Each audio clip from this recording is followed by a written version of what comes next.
You can visit San Francisco without seeing the San Francisco-Oakland Bay Bridge, without going to the pier, without seeing the Golden Gate Bridge, and without seeing Alcatraz. But if you're going to be a tourist, let's go be a tourist. And take some pictures of the pretty flowers while we're at it, of course. If you're planning to take a ferry ride over to Alcatraz Island, it is a good idea to go ahead and make your reservations ahead of time. We had reservations for this particular day and took a fairly leisurely drive up Highway 1 on the California coast before arriving in San Francisco, just in time for a walk around the pier and a little bit of lunch and some sightseeing.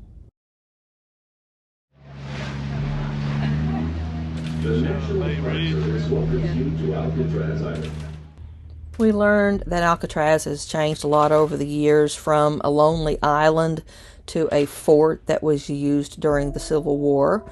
And during that time, it was actually used to house prisoners, and then eventually becoming the infamous prison that a lot of people are more familiar with.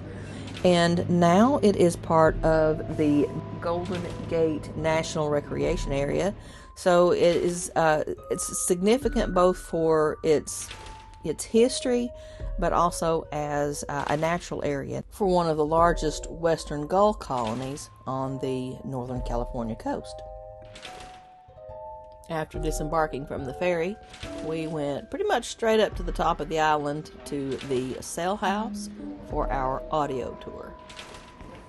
The first room we entered was the shower house, and this is where the inmates, they took their showers, but they'd also get their clothing issued here. And so we went through the line and kind of around the shower area, as you can see in the video, and picked up our headsets for the audio tours, and then went upstairs to the cell blocks. Cell blocks B and C were remodeled to hold up to 600 prisoners when it was redone to be a federal prison, while cell block A was left as is from its days as a military prison.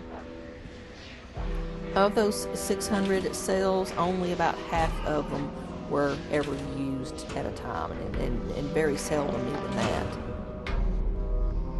Inmates were sent to Alcatraz from other federal prisons, and they were sent there because they were unruly, violent, or escape risks.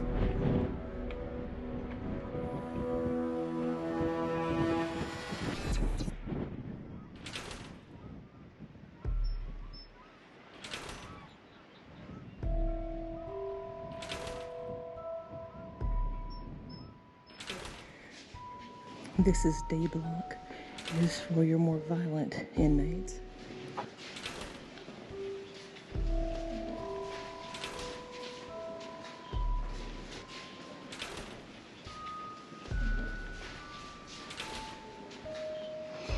Ironically, the cells are bigger.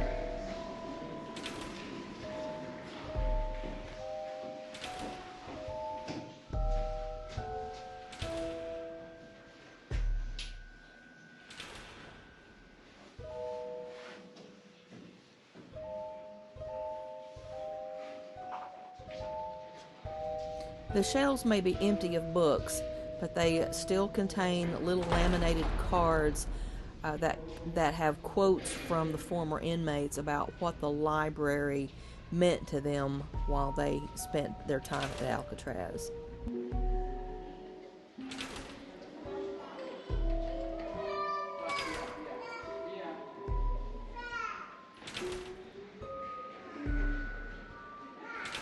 Visitation.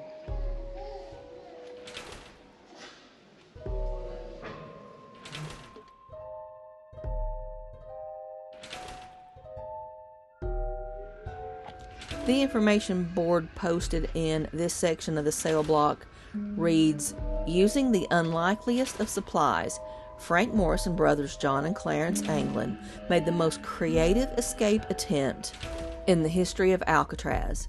Placing dummy heads made of soap, cement, and paint under their blankets in the middle of the night, the escapees crawled out of their cells through the small vents, scaled the utility corridor to the roof, slid down a stovepipe, and crept to the shoreline.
This is the dining hall. They kept tear gas canisters on the ceiling just in case they needed them. And the inmates nicknamed this the gas chamber.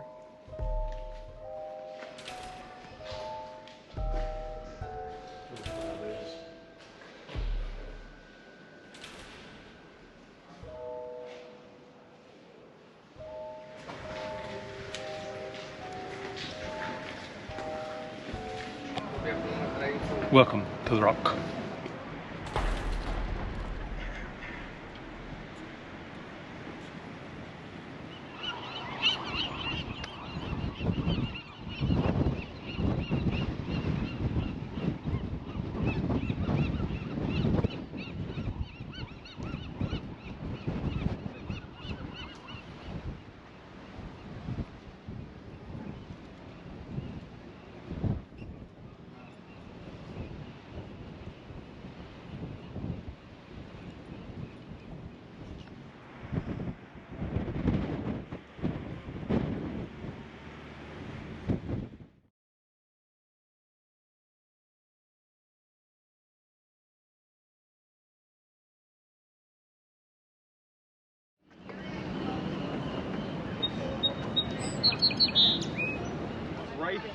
Right here was just, I don't know. But right here came from 1942. This section was the penitentiary apartments and military guard barracks. That's where the officers came, maybe.